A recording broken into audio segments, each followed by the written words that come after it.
भगवान श्री कृष्ण को नमस्कार करते हुए आप सभी का Anant academy of mathematics Gurugram में स्वागत है। Elementary topology MSc third semester है और ये बीएससी ऑनर्स में भी एक बुक आती है, तो इसको आप ध्यान से देखना, थ्योरम इंपॉर्टेंट है। Let X J be a topological space then a sub family beta of J is a base for G belongs to J and any X belongs to G there exist a B belongs to beta such that x belongs to B subset of g। यानी कि सच date के बाद जो ये given condition है ये तो हमारे पास गिवन है, ठीक है। अब एक बार तो हमें बीटा को बेस लेकर के चलना है और हमें ये कंडीशन वेरीफाई करनी है कि b बिलोंग्स टू बीटा, वहाँ पे कोई b एग्जिस्ट करेगा जो बीटा से बिलोंग करेगा। और एक बार हम इसका कन्वर्स प्रूफ करेंगे, जहाँ पर ये कंडीशन होगी तो बीटा जो है वो बेस बन जाएगा g का। तो इसके लिए सबसे पहले आपको बेस की डेफिनेशन का पता होना चाहिए। मान लो एक्स जे कोई टोपोलॉजिकल स्पेस है और बीटा एक सब फैमिली है जे की, तब जे का हर member union of members of beta बनता है, तो हम कहेंगे कि beta is base of J. फिर से समझ लो ध्यान से। मान लो जे के अंदर कोई सेट, मतलब जे के अंदर जितने भी मेंबर्स हैं वो सब यूनियन होंगे बीटा के मेंबर्स की, तब बीटा आपका क्या कहलाएगा? बेस कहलाएगा। तो अब डेफिनेशन से आगे बढ़ते हैं प्रूफ में। Suppose beta is a base for J, let G belongs to J and X belongs to G। ये कंडीशन तो हम लेके चले कि भाई ये बेस है, G बिलोंग करता है J से और X कोई एलिमेंट है G से बिलोंग करता है। अब यहाँ पर बेस की डेफिनेशन के अकॉर्डिंग J का हर मेंबर यूनियन होगा बीटा के मेंबर्स का, तो यही हम लिखेंगे then by definition of base G can be written as union of members of beta. तो इस तरह से हम लिख सकते हैं कि भाई यूनियन लैम्डा लगाया, लैम्डा का मतलब इंडेक्स है आपके पास B1 B2 B3 एटसेट्रा, जो मेंबर्स है किसके? बीटा के, उन सब की जो यूनियन है वो जी के इक्वल होगी।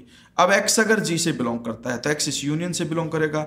यूनियन से बिलोंग करने का मतलब वहां पर एक ऐसा सेट जरूर आएगा जिसके अंदर x बिलोंग करेगा, अदरवाइज ये कंडीशन सेटिस्फाई नहीं होगी, क्योंकि अगर वो किसी भी एलिमेंट किसी भी सेट के अंदर x नहीं हुआ तो यूनियन में भी नहीं आएगा। लेकिन x यूनियन से बिलोंग करता है, इसीलिए वो किसी ना किसी एक मेंबर में जरूर बिलोंग करेगा।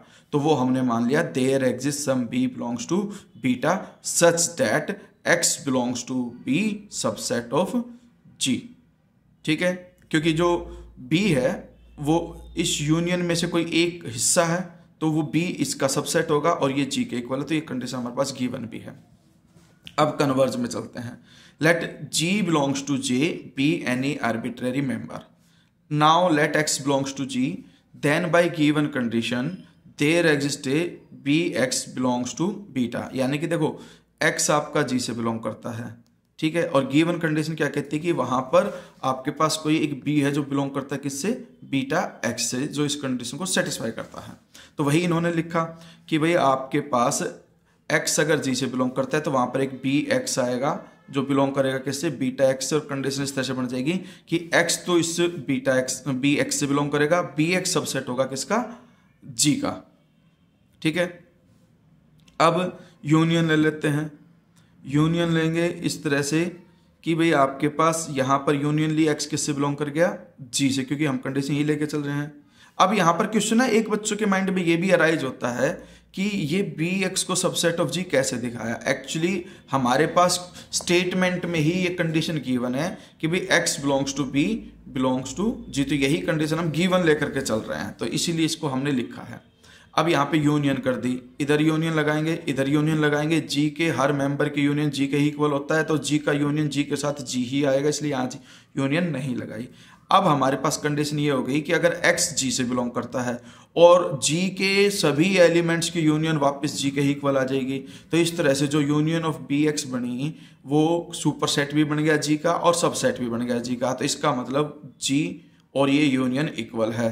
अब BX जो था मेंबर्स था बीटा का, बीटा के मेंबर्स की यूनियन G के इक्वल आ गई, G बिलोंग करता है J से, इसका मतलब जो बीटा है वो आपका बेस बन जाएगा किसका? J का। तो यहाँ पर ये थ्योरम ओवर हो जाती है।